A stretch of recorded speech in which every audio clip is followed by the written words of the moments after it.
Ya, Amin. shalom. Selamat malam, Bapak Ibu yang hadir dalam Zoom meeting malam hari ini, dan juga teman-teman yang dengan setia mendengarkan dan mengikutinya lewat live streaming melalui YouTube. Senang sekali Halo. saya boleh berjumpa kembali dengan Bapak Ibu, saudara semuanya, dimanapun kita berada saat ini. Baik itu di tempat di mana Bapak Ibu sedang bertugas atau di rumah kita masing-masing. Dan saya percaya itu semua tidak akan mengurangi berkat yang Tuhan sediakan dan yang akan Tuhan curahkan dalam kehidupan kita. Amin. Haleluya.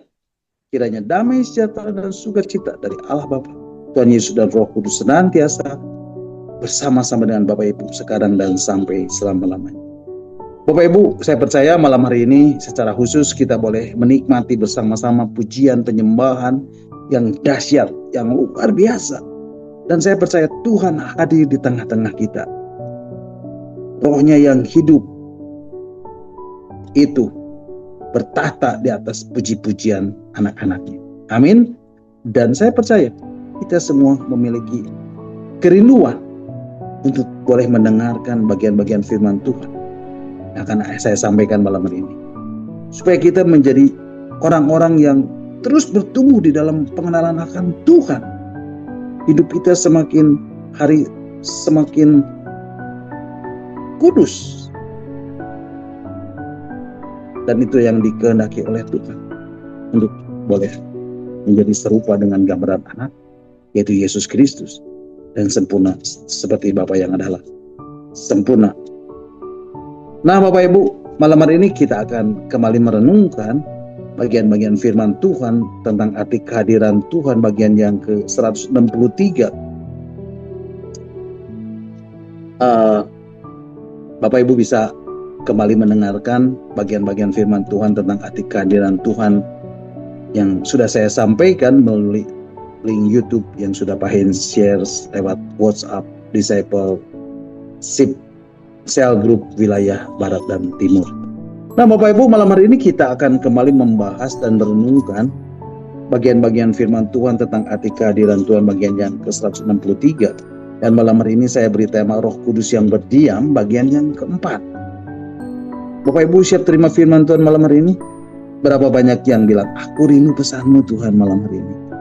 Amin, aku rindu. Katakan amin dan lambaikan tangan buat Tuhan. Haleluya. Nah, Bapak Ibu, malam hari ini kita akan melanjutkan belajar tentang Roh Kudus lebih dalam lagi. Dan ini penting untuk Bapak Ibu ketahui. Ini penting untuk Bapak Ibu mengerti dan penting untuk Bapak Ibu pahami. Bapak Ibu perhatikan, minggu yang lalu kita sudah membahas surat Roma pasal 8 ayat 7 dan 8. Kemudian dilanjutkan dengan surat Roma pasal 8 ayat 9 dan 10. Bapak Ibu izinkan saya untuk mereview renungan minggu yang lalu dengan singkat supaya Bapak Ibu bisa mengingatnya kembali. Dan kita akan langsung masuk ke pembahasan ayat selanjutnya. Oke? Nah, Bapak Ibu, surat Roma pasal 8 ayat 7 dan 8 mengatakan, mari Bapak Ibu kita akan membacanya. Surat Roma pasal 8 ayat 7 dan 8 mengatakan, sebab keinginan daging adalah perseteruan terhadap Allah, karena ia tidak takluk kepada hukum Allah. Hal ini memang tidak mungkin baginya. Ayat 8, mereka yang hidup dalam daging tidak mungkin berkenan kepada Allah. Nah, Bapak Ibu, firman Tuhan mengatakan sebab keinginan daging adalah apa Bapak Ibu? Perseteruan terhadap Allah. Karena apa Bapak Ibu? Karena ia tidak takluk pada hukum Allah. Hal ini memang tidak mungkin baginya. Terus dikatakan apa Bapak Ibu? Mereka yang hidup dalam daging tidak mungkin berkenan kepada Allah. Nah Bapak Ibu, banyak orang Kristen berpikir sangat keliru. Mereka menganggap setelah menjadi orang Kristen, mereka merasa bebas dari hukum dosa dan hukum maut. Itu keliru. Itu keliru. Itu keliru Bapak Ibu. Karena mereka belum hidup menurut roh, atau masih hidup di dalam daging. Dan orang-orang yang hidup di dalam daging dikatakan apa Bapak Ibu? Berseteruan, bermusuhan. bertentangan dengan kehendak Allah. Karena keinginan daging adalah berseteruan terhadap Allah. Karena ia tidak takluk kepada hukum Allah. Nah Bapak Ibu, apa yang dimaksud dengan hukum Allah? Kalau kita membaca di dalam surat Roma pasal 7 ayat 26, mari Bapak Ibu kita akan membacanya. Surat Roma pasal 7 ayat 26. Ya, surat Roma pasal 7 ayat 26 mengatakan,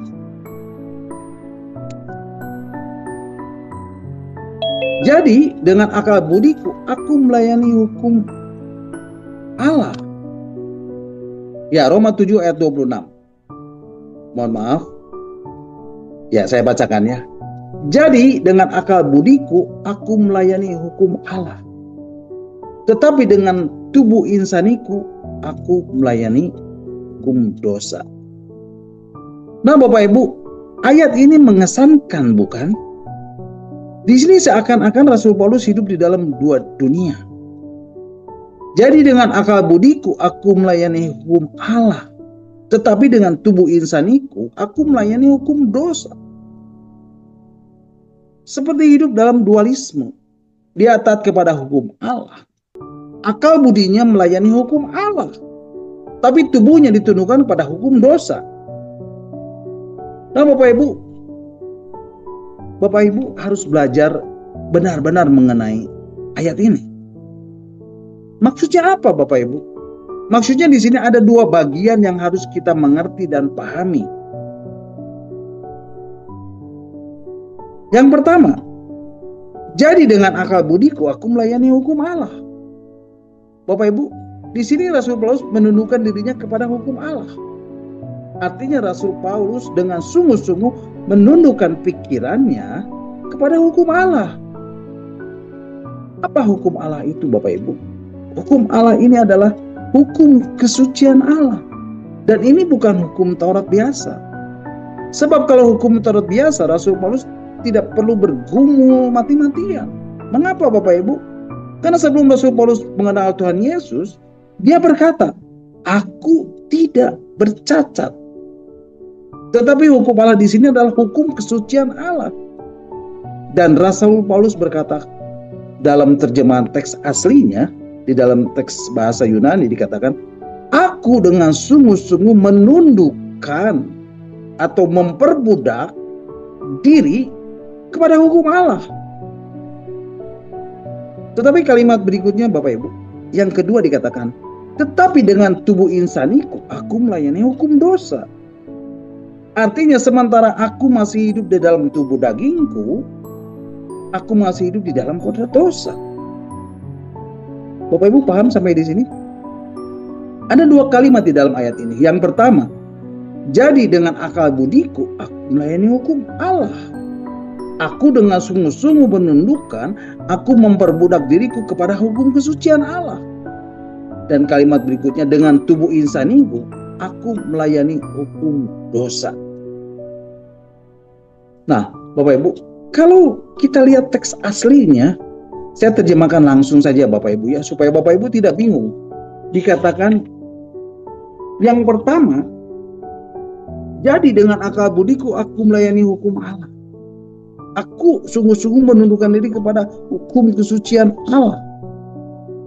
Aku memperbudak diriku kepada hukum kesucian Allah. Sementara aku masih dalam hukum dosa. Aku masih hidup dalam kodrat dosa. Itu teks aslinya Bapak Ibu. Nah, sebab itu banyak orang Kristen berkata, betul kan? Roh berkehendak tapi daging lemah. Bahkan Rasul Paulus pun berkata, adakah yang baik itu menjadi kematian bagiku? Sekali-kali tidak. Tetapi supaya nyata bahwa ia adalah dosa. Maka dosa mempergunakan yang baik untuk mendatangkan kematian bagiku. Supaya oleh perintah itu dosa lebih nyata lagi keadaannya sebagai dosa. Sebab kita tahu bahwa hukum Taurat adalah rohani. Tetapi aku bersifat daging. Terjual di bawah kuasa dosa. Sebab apa yang aku perbuat, aku tidak tahu. Karena bukan apa yang aku kehendaki yang aku perbuat, tetapi apa yang aku benci, itu yang aku perbuat. Jadi, jika aku perbuat apa yang tidak aku kehendaki, aku menyetujui bahwa hukum Taurat itu baik. Kalau demikian, bukan aku lagi yang memperbuatnya, tetapi dosa yang ada di dalam aku. Sebab aku tahu bahwa di dalam aku, yaitu di dalam aku sebagai manusia, tidak ada sesuatu yang baik. Sebab kehendak memang ada di dalam aku, tetapi bukan hal berbuat apa yang baik. Sebab bukan apa yang aku kehendaki, yaitu yang baik yang aku perbuat, melainkan apa yang tidak aku kehendaki, yaitu yang jahat yang aku perbuat. Jadi jika aku berbuat apa yang tidak aku kehendaki, maka bukan aku lagi yang memperbuatnya, tetapi dosa yang ada di dalam aku. Demikianlah aku dapati hukum ini. Jika aku menghendaki berbuat apa yang baik, yang jahat itu juga ada padaku. Sebab di dalam batinku, aku suka hukum Allah, tetapi di dalam anggota tubuhku, aku melihat hukum lain yang lain berjuang melawan hukum akal budiku, yang membuat aku menjadi tawanan hukum dosa yang ada di dalam anggota-anggota tubuhku. Paulus mengatakan, aku manusia celaka. Siapakah yang dapat melepaskan aku dari tubuh maut ini? Oleh sebab itu Bapak Ibu, sungguh-sungguhlah menundukkan pikiranmu kepada hukum Allah. Walaupun kamu masih dalam kodrat dosa. Maka ketika dikatakan aku manusia celaka, atau celakalah aku. Nah Bapak Ibu, perhatikan kata celaka ini bukan celaka karena sesuatu bencana, tetapi ini artinya berat aku. Kan ada hukum lain yang bekerja di dalam diri ini, dan itu yang membuat dan menjadikan anggota tubuh ini menjadi tawanan hukum dosa. Makanya Bapak Ibu, marilah kita dengan sungguh-sungguh menundukkan pikiran kita kepada hukum kesucian Allah, agar hidup ini terbebas dari hukum dosa, dari kodrat dosa. Amin. Kemudian Bapak Ibu, dalam surat Roma pasal 8 ayat 8, ayat yang sudah kita baca tadi, dikatakan, mereka yang hidup dalam daging tidak mungkin berkenan kepada Allah.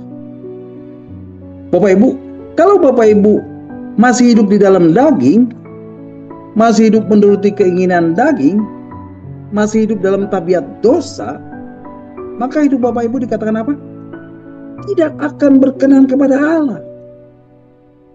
Nah pertanyaannya, bagaimana supaya Bapak Ibu hidup berkenan kepada Allah? Bapak Ibu harus hidup di dalam roh. Bapak Ibu harus hidup menurut roh. Bapak Ibu harus hidup dipimpin oleh roh. Nah Bapak Ibu, siapa manusia yang pertama yang mendapat sertifikat berkenan kepada Allah? Tuhan Yesus. Dan kita bisa menyimpulkan bahwa Yesus hidup dipimpin oleh roh. Karena roh itu adalah roh siapa Bapak Ibu? Roh Allah. Kalau kita berbeda, bedanya apa?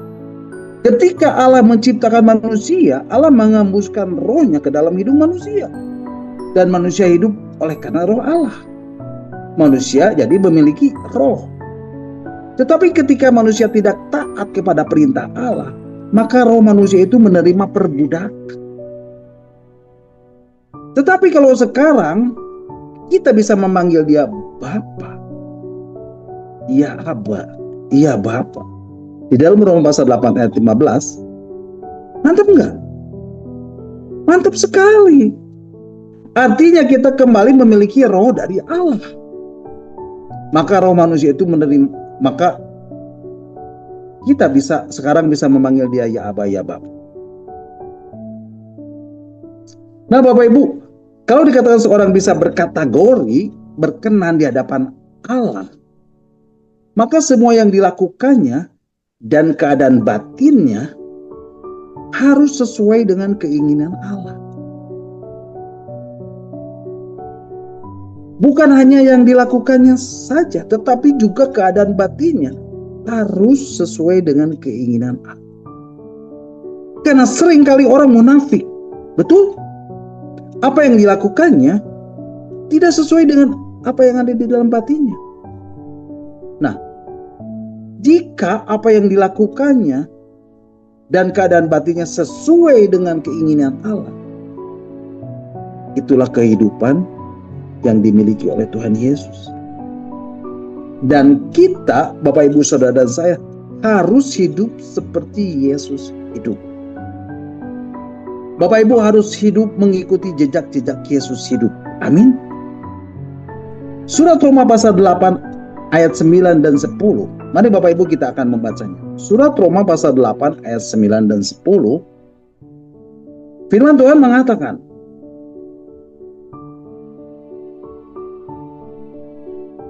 oke, tetapi kamu tidak hidup dalam daging, melainkan dalam roh. Jika memang roh Allah diam di dalam kamu. Tetapi jika orang tidak memiliki roh Kristus, ia bukan milik Kristus. Ayat 10. Tetapi jika Kristus ada di dalam kamu, maka tubuh memang mati karena dosa. Tetapi roh adalah kehidupan oleh karena kebenaran. Bapak Ibu, firman Tuhan mengatakan, tetapi kamu tidak hidup dalam daging, melainkan dalam roh.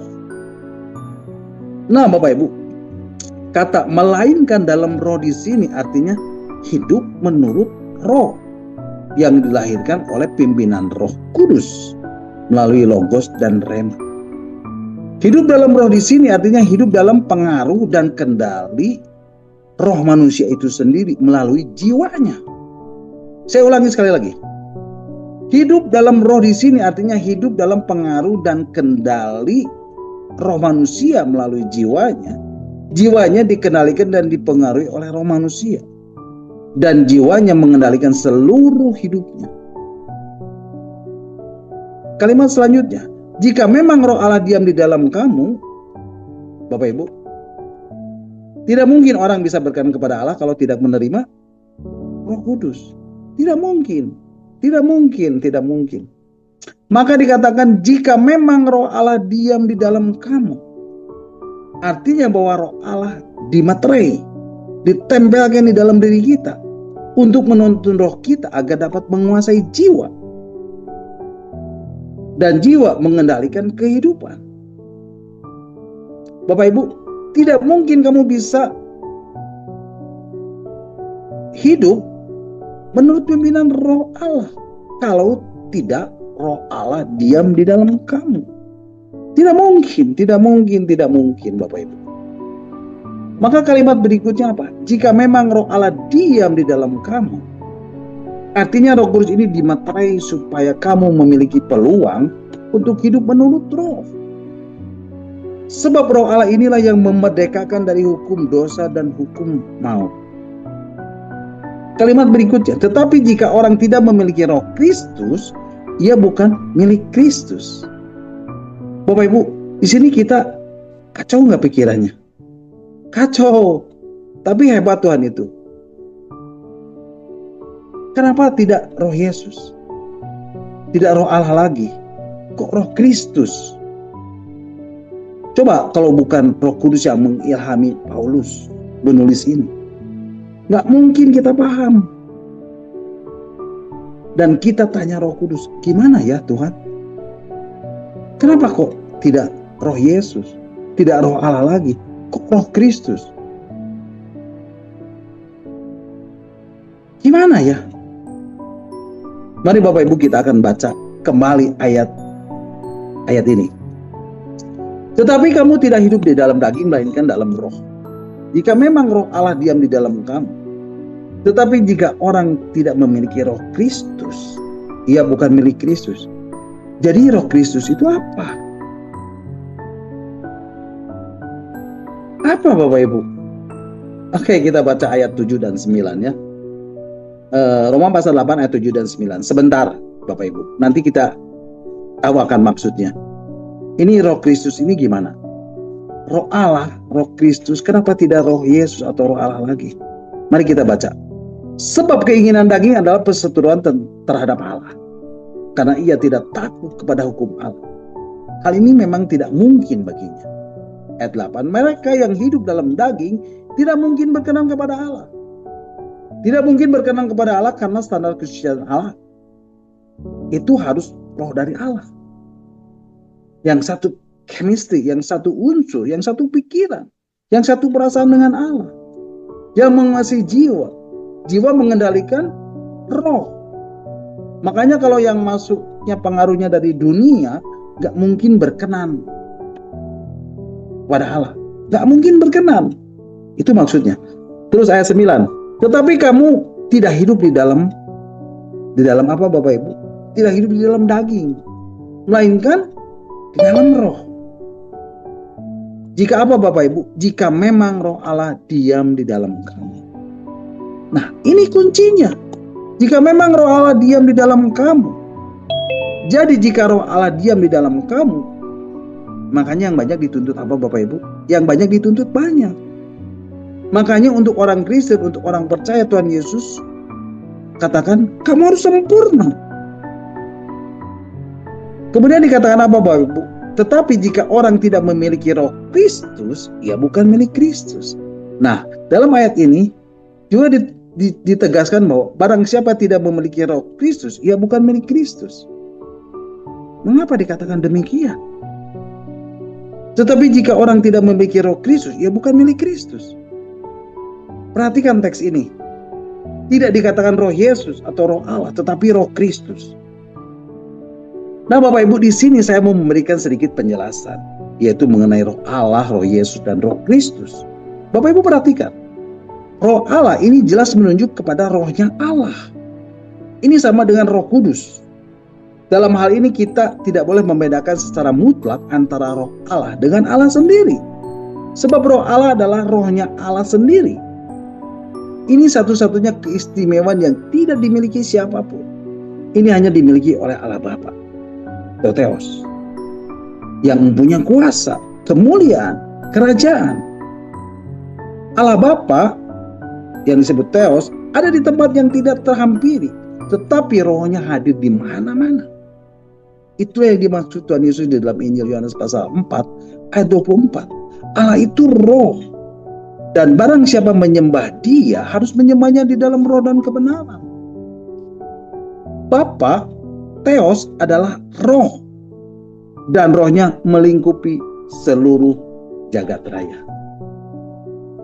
Kemudian roh Yesus ini menunjuk kepada pribadi Yesus yang juga sama dengan Roh Kudus, di mana Yesus turun dari surga untuk melakukan tindakan khusus untuk menebus dosa manusia dan memberi hidup, yaitu kehidupan yang kekal.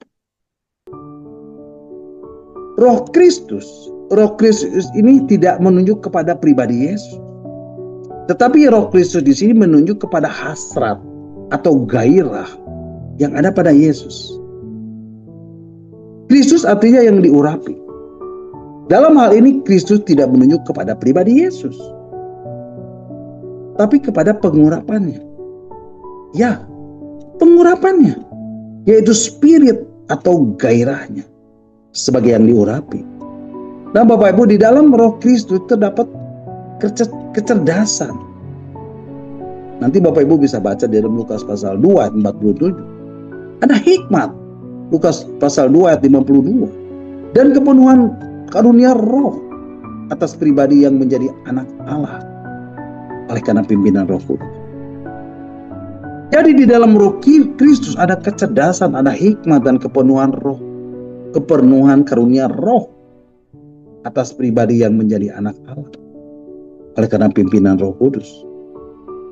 Di dalam Roma pasal 8 ayat 9, ayat ini sudah kita baca tadi, yang sudah kita baca tadi. Tetapi kamu tidak hidup dalam daging, melainkan dalam roh. Jika memang roh Allah diam di dalam kamu. Tetapi jika orang tidak memiliki roh Kristus, ia bukan milik Kristus. Nah Bapak Ibu, di dalam teks aslinya dikatakan, tetapi kamu tidak hidup di dalam daging, melainkan dalam roh. Jika memang roh Allah diam di dalam kamu, tetapi jika orang tidak memiliki roh Kristus, ia bukan miliknya. Itu teks aslinya. Dalam teks aslinya dikatakan ia bukan miliknya. Artinya bukan milik Allah. Berarti bukan milik Tuhan Yesus. Atau berarti juga tidak dalam kekuasaan spirit atau gairah seperti yang ada pada Yesus. Nah Bapak Ibu, sekarang perhatikan kalimat sebelumnya. Tetapi jika orang tidak memiliki roh Kristus, itu berarti apa Bapak Ibu? Tidak memiliki roh Kristus artinya tidak memiliki roh yang mengurapi. Karena Kristus artinya apa Bapak Ibu? Yang diurapi. Jikalau Kristus diurapi, anak Allah juga diurapi. Jadi roh Kristus itu roh pengurapan. Coba renungan, hebat sekali bukan? Kalau Kristus diurapi artinya kita juga.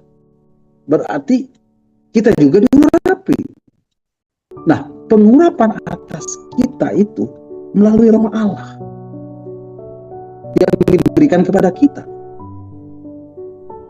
Yohanes pasal 16 ayat 7 mengatakan, mari Bapak Ibu kita akan membacanya. Injil Yohanes pasal 16 ayat yang ke-7 mengatakan, namun benar apa yang aku katakan kepadamu adalah lebih berguna bagi kamu jika aku pergi. Sebab jika aku tidak pergi, penghibur itu tidak akan datang kepadamu. Tetapi jika aku pergi, aku akan mengutus dia kepadamu. Bapak Ibu, firman Tuhan mengatakan, adalah lebih berguna bagi kamu jika aku pergi.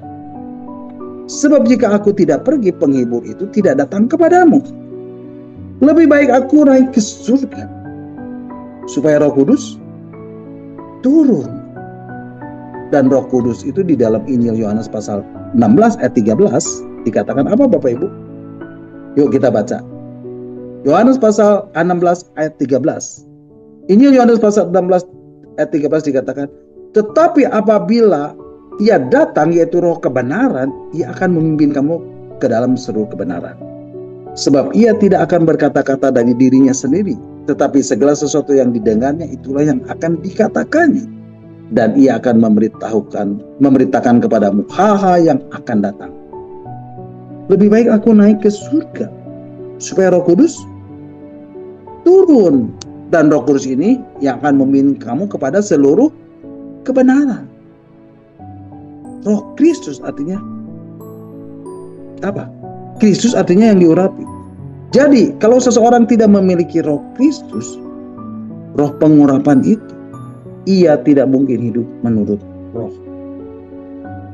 Nah, kalau kita bicara tentang pengurapan, hari-hari ini pengurapan itu disamakan dengan karunia. Atau berbicara tentang karunia. Penyimpangan enggak? Penyimpangan. Coba perhatikan yang berbahasa roh. Apakah semua benar hidupnya? Mohon maaf Bapak Ibu. Tidak. Tapi kalau pengurapan itu berfungsi sebagaimana mestinya, maka Bapak Ibu mampu hidup menurut roh. Itu pengurapan. Bapak Ibu paham sampai di sini? Jadi Bapak Ibu, pengurapan itu berfungsi sebagai kemampuan untuk menghidupkan roh manusia roh. Sekali lagi saya ulangi. Jadi Bapak Ibu, pengurapan itu berfungsi sebagai kemampuan untuk menghidupkan manusia roh. Untuk bisa melakukan kehendak Allah. Oleh sebab itu Bapak Ibu, milikilah roh pengurapan dalam kehidupan kita. Amin. Nah Bapak Ibu, sekarang kita akan meneruskan pembahasan kita di dalam surat Roma pasal 8 ayat yang ke-11. Mari Bapak Ibu kita akan membacanya. Surat Roma pasal 8 ayat 11 mengatakan, dan jika roh dia yang telah membangkitkan Yesus dari antara orang mati diam di dalam kamu, maka ia yang telah membangkitkan Kristus Yesus dari antara orang mati akan menghidupkan juga tubuhmu yang fana itu oleh rohnya yang diam di dalam kamu. Bapak Ibu, firman Tuhan mengatakan apa? Dan jika roh dia yang membangkitkan Yesus dari antara orang mati diam di dalam kamu. Bapak Ibu perhatikan. Roh yang telah membangkitkan Yesus diam di dalam kamu. Wow, hebat nggak Bapak Ibu? Luar biasa hebat Bapak Ibu. Kemudian dikatakan apa? Maka ia yang telah membangkitkan Kristus Yesus dari antara orang mati akan menghidupkan juga tubuhmu yang fana oleh rohnya yang diam di dalam kamu. Bapak Ibu jangan memiliki pikiran ini berbicara di balik kubur. Jangan berpikir seperti itu. Nah, banyak orang percaya, orang Kristen, anak-anak Tuhan, murid-murid Yesus berpikir sesimpel itu. Oh, itu nanti terjadinya pada hari kebangkitan. Bukan tentang hari kebangkitan nanti. Ini sekarang, Bapak Ibu. Ini konteksnya hari ini. Gak mungkin nanti. Saya ulangi Bapak Ibu, ini konteksnya hari ini. Bapak Ibu, kita akan baca kembali ayat yang ke-11 tadi ya. Roma 8 ayat 11 tadi mengatakan, dan jika roh Dia yang telah membangkitkan Yesus dari antara orang mati diam di dalam kamu, maka Ia yang telah membangkitkan Kristus dari antara orang mati akan membangkitkan juga tubuhmu yang fana oleh rohnya yang diam di dalam kamu. Nah Bapak Ibu perhatikan, menghidupkan tubuh yang fana ini artinya apa? Artinya memberikan kemungkinan atau peluang di mana roh manusia bangkit kembali menguasai daging. Agar daging ini melakukan kehendak Allah. Sebab kalau daging ini tidak dikendalikan roh Allah, ia tidak diperhitungkan sebagai kehidupan.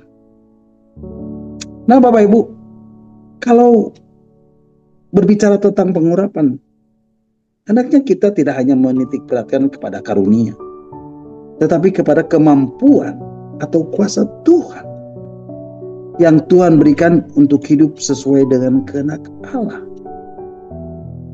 dengan benar, untuk menghidupkan dan membangkitkan tubuh yang fana ini, sehingga roh manusia bangkit kembali dan menguasai daging, agar daging ini melakukan kehendak. Maka dari itu Rasul Paulus mengatakan di dalam surat Galatia pasal 2 ayat 20. Mari Bapak Ibu kita akan membacanya. Surat Galatia pasal 2 ayat 20 mengatakan,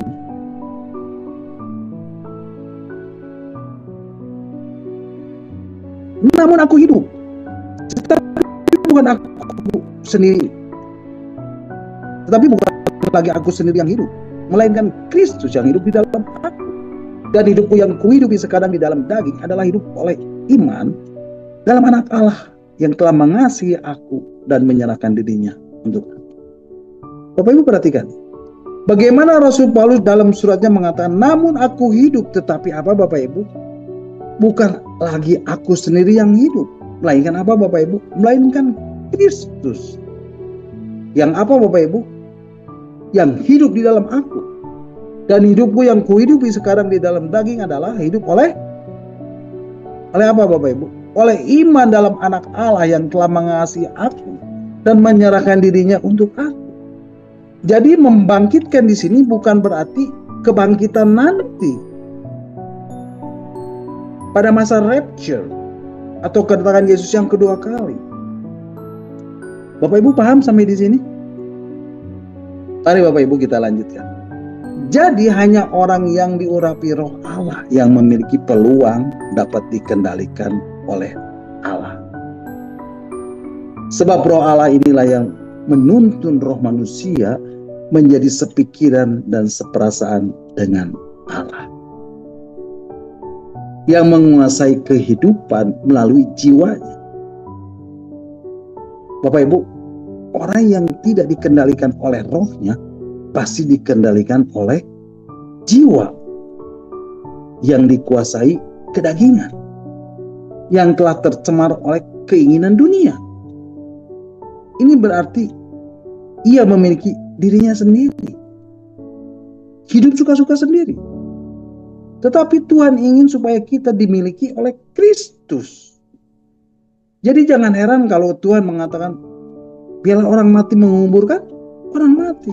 Tetapi Bapak Ibu, saudara dan saya tidak mati, melainkan hidup oleh rohnya yang ada di dalam diri kita. Amin Bapak Ibu. Roma pasal 8 ayat 12 dan 13.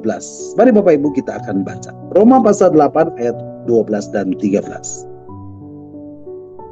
Surat Roma pasal 8 ayat 12 dan 13 mengatakan, jadi saudara-saudara, kita adalah orang berhutang, tetapi bukan kepada daging, supaya hidup menurut daging. Ayat 13, sebab jika kamu hidup menurut daging, kamu akan mati. Tetapi jika oleh roh kamu mematikan perbuatan-perbuatan tubuhmu, kamu akan hidup. Bapak Ibu, firman Tuhan mengatakan, jadi saudara-saudara, kita adalah orang berhutang, tapi bukan kepada daging. Jadi kita ini berhutang kepada siapa Bapak Ibu? Pada roh Allah. Kenapa kepada roh Allah Bapak Ibu? Sebab roh Allah lah yang membangkitkan kita. Roh Allah lah yang memberikan kita hidup baru. Roh Allah lah yang menyelamatkan kita. Maka kita berhutang kepada siapa Bapak Ibu? Kepada roh Allah. Kita tidak berhutang kepada daging, sebab daging tidak dapat menyelamatkan kita. Ayat 13 tadi mengatakan, sebab jika kamu hidup menurut daging, kamu akan mati. Tetapi jika oleh roh kamu mematikan perbuatan-perbuatan tubuhmu, kamu akan hidup. Bapak Ibu, sebelum roh Allah berdiam di dalam diri Bapak Ibu, Bapak Ibu hidup untuk memuaskan daging. Betul? Bapak Ibu menjadi hamba kepada kedagingan. Betul? Dan selalu ingin memuaskan keinginan daging. Betul? Bapak Ibu ingin selalu memuaskan hawa nafsu. Betul? Contohnya apa Pak? Contohnya Bapak Ibu, mungkin ada di antara Bapak Ibu yang terikat pornografi. Tapi Bapak Ibu saya percaya, di sini tidak ada. Ya Bapak Ibu, itu di tempat lain Bapak Ibu. Atau ada yang terikat dengan gadget atau gaming, sehingga lupa diri, lupa makan, lupa mandi, lupa belajar, dan seterusnya, dan seterusnya, dan seterusnya. Ada yang terikat judi online atau judo, dan berharap cepat kaya, akhirnya hancur. Ada juga yang terikat dengan drakor, drama Korea, lupa ngurus anak, lupa ngurus suami. Nah Bapak Ibu, semua ini mereka lakukan untuk memuaskan hawa nafsu, untuk memuaskan kedagingan, dan itu yang selalu membawanya kepada dosa. Dan saat mereka lakukan itu, mereka merasa bersalah, mereka merasa tertuduh, mereka merasa berdosa, mereka merasa berhutang, dan mereka tidak dapat membayar semua dosa kedagingan ini. Karena hidup di dalam kedagingan ini yang membawa kepada kematian. Bapak Ibu, Rasul Paulus berkata, kita tidak perlu hidup di dalam keadaan ini lagi. Amin Bapak Ibu. Tidak perlu Bapak Ibu. Kita tidak perlu hidup di dalam keadaan bersalah. Kita tidak perlu hidup di dalam keadaan tertuduh. Kita tidak perlu hidup di dalam keadaan berdosa. Tetapi sekarang kita hidup di dalam kekudusan, di dalam pembenaran, di dalam kebenaran. Dan kita boleh menjalani hidup yang bersih dan kudus. Amin. Karena apa? Karena firman Tuhan mengatakan, Roma 8 ayat 13b, yang tadi sudah kita baca, mengatakan, tetapi jika oleh roh kamu mematikan perbuatan-perbuatan tubuhmu, kamu akan hidup. Jadi kuncinya apa Bapak Ibu? Kuncinya adalah hidup oleh roh. Hidup terus menerus di dalam roh. Bukan hanya saat Bapak Ibu pertama kali percaya dan menerima Yesus sebagai juru selamat. Bapak Ibu itu begitu excited, Bapak Ibu begitu bergairah, Bapak Ibu begitu bersemangat. Karena dimeterai oleh Roh Kudus, karena mendapat roh yang baru yang penuh dengan kuasa. Jangan sampai berhenti sampai di situ. Tetapi teruslah hidup di dalam roh. Hidup dalam pimpinan Roh Kudus melalui logos dan rema. Bapak Ibu, mau saya kasih tahu Bapak Ibu. Semakin Bapak Ibu jauh dari kedagingan, semakin Bapak Ibu mematikan perbuatan-perbuatan tubuhmu, Bapak Ibu akan semakin merasa jijik dengan perbuatan daging. Bapak Ibu kan menolak segala godaan-godaan nafsu dunia. Dan Bapak Ibu akan terus dibawa hidup di dalam roh. Dan Roh Kudus akan membawa Bapak Ibu hidup semakin kudus dan semakin kudus dan semakin kudus dan menjadi sempurna seperti Bapa yang adalah sempurna. Amin. Oleh sebab itu Bapak Ibu, ketika Bapak Ibu sudah hidup di dalam roh, hiduplah terus di dalam roh. Bapak Ibu harus semakin hari semakin dekat dan semakin kuat untuk hidup di dalam roh. Firman Tuhan mengatakan, karena oleh rohlah kamu mematikan perbuatan-perbuatan tubuhmu dan kamu akan hidup. Amin. Bapak Ibu, ada satu nasihat yang bagus dari Rasul Paulus yang terdapat di dalam Galatia pasal 3 ayat 3. Mari Bapak Ibu kita akan membacanya. Surat Galatia pasal 3 ayat 3. Ya, surat Galatia pasal 3 ayat 3, firman Tuhan mengatakan, adakah kamu sebodoh itu?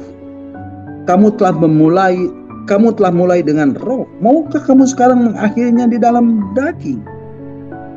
Bapak Ibu, ini satu nasihat yang bagus dari Rasul Paulus kepada jemaat di Galatia.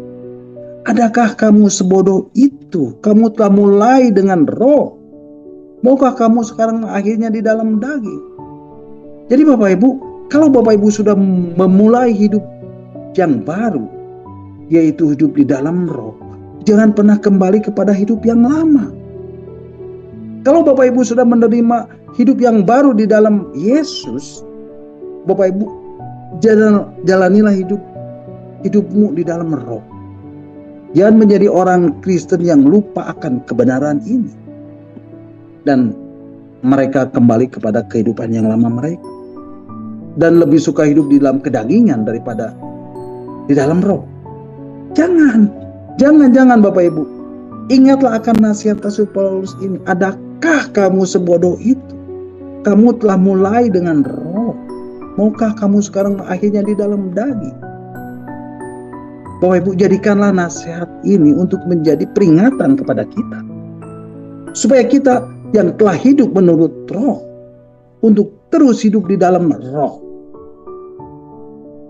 Galatia 5 ayat 16 mengatakan, mari Bapak Ibu kita akan membacanya sebagai ayat yang terakhir. Galatia pasal 5 ayat 16.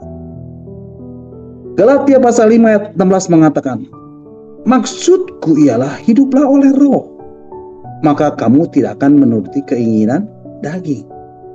Jadi Bapak Ibu, sekarang kita semakin jelas.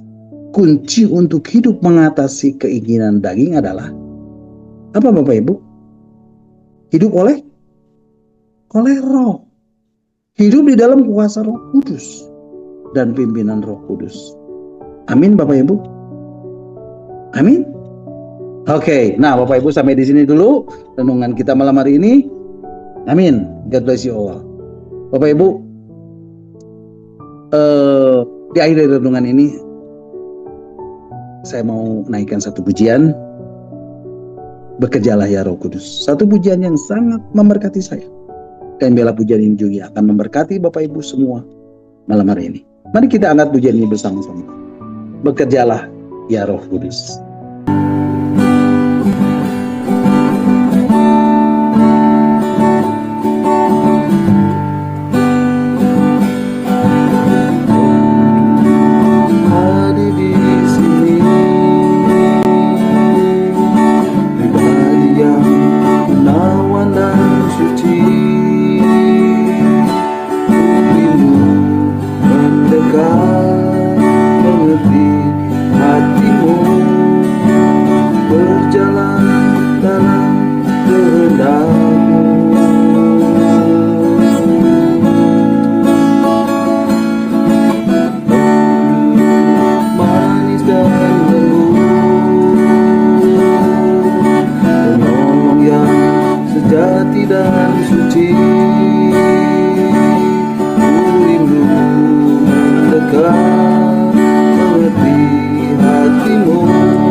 Lebih lagi urapanmu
Amin. Haleluya. Terpujilah Tuhan. Bapak Ibu, sampai di sini dulu renungan kita malam hari ini. Dan Bapak Ibu bisa mengikuti dan mendengarkan kembali renungan yang akan saya sampaikan minggu depan dalam Zoom meeting Evangelist Brandon ini. Dan saya percaya setiap firman Tuhan, setiap kebenaran ini akan mengubah hidup Bapak Ibu, saudara dan saya. Dia adalah firman yang hidup, dia adalah firman yang kuat, dia adalah firman yang tajam yang menembus setiap dimensi kehidupan apapun itu. Sekalipun, walaupun bagaimanapun hidup Bapak Ibu, saudara dan saya. Dan percayalah, ketika Bapak Ibu, saudara dan saya mencari kebenaran kerajaan Allah dan kebenarannya, maka semuanya akan ditambahkan kepadamu. Amin. God bless you all. Mari Bapak Ibu, kita akan kembali mengucap syukur kepada Tuhan dan kita akan berdoa.